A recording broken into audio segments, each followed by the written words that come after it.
माझं नाव अर्चना. तर आपल्याला तर माहिती आहे मी कुकिंगचा जॉब करते. तर इथे मी सेकंड जॉबवरती आली आहे. छान अशी चाय ठेवली आहे. इथे नूडल्स बॉईल होतात आहे आणि इथे राईस. इथे आज जास्तच मेनू होता कारण की आज आहे 13 एप्रिल आणि उद्या 14 एप्रिलला मी सुट्टी घेत आहे कारण की आहे जयंती आपली बाबासाहेबांची. तर त्याच्यामुळे इथे थोडं जास्तच मेनू होत आहे. बनवलं आहे पास्ता बोनोलिसा. हे बाहेरची डिश आहे. मी प्लेटमध्ये लहान मुलासाठी दिला आहे. छान असं इथे शिजत आहे. बटर चिकनचं साहित्य मॅरिनेट करून घेतलं होतं. चिकन वगैरे बघू शकता. इथे फ्राय चिकन झालं आहे. डाळ रेडी आहे. आज खूप घाईच होती. खूप सारे डिशेस होते तर व्हिडिओ बनवण्यासाठी टाईमच मिळत नव्हता. तर आत्ता मी आपल्यासोबत शेअर करत आहे की मी इथे काय काय बनवलं आहे. चला मग बघूया. इथे स्टीम राईस छान असा.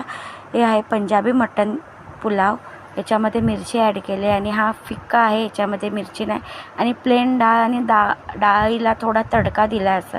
आणि इथे बनवलं आहे खूप 5-6 जणांचं क्वांटिटी एवढं बटर चिकन. इथे मी शेजवान नूडल्स बनवले आहे चिकन आणि इथे नॉर्मल चिकन काढून घेतलं आहे. जे स्पायसी नाही खात त्यांच्यासाठी. आजचा मेनू बघू शकता इथे केवढा सारा होता. हे माझा फर्स्ट जॉबचा व्हिडिओ मी ऑफिस टिफिन करून अपलोड करते. हा सेकंड जॉब आहे. आता मी लास्ट जॉबवरती जात आहे. छान असं चालत आता लिफ्टने आपण जाऊया. माझ्या यूट्यूब चॅनलला लाईक शेअर सबस्क्राईब नक्की करा. आता मी इकडचा मेनू आपल्यासोबत शेअर करत आहे. इथे मी छान असं बनवत आहे छोले. आज छोले आणि स्टीम राईस.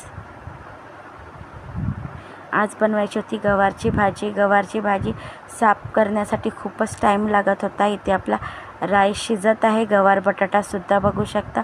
तो पण गवार बटाटासुद्धा शिजत आहे. आपले छोले रेडी झाले आहेत. छान असे छोले ग्रेव्ही. गवारची भाजीसुद्धा रेडी झाली आहे. बघू शकता बटाटा मी चेक करत आहे झाला आहे काय. चला मग इकडचा बघूया मेनू. आज मी काय काय बनवलं आहे. स्टीम राईस, छान छोले ग्रेव्ही आणि गवारची भाजी. गवार बटाटा छानपैकी व्यवस्थित सगळं झाकून वगैरे गॅस वगैरे क्लीन करून मी जात आहे माझ्या घरी. लाईट वगैरे बंद करून बघू शकता किती छान स्वच्छ पूर्ण व्हाईट किचन आहे ना.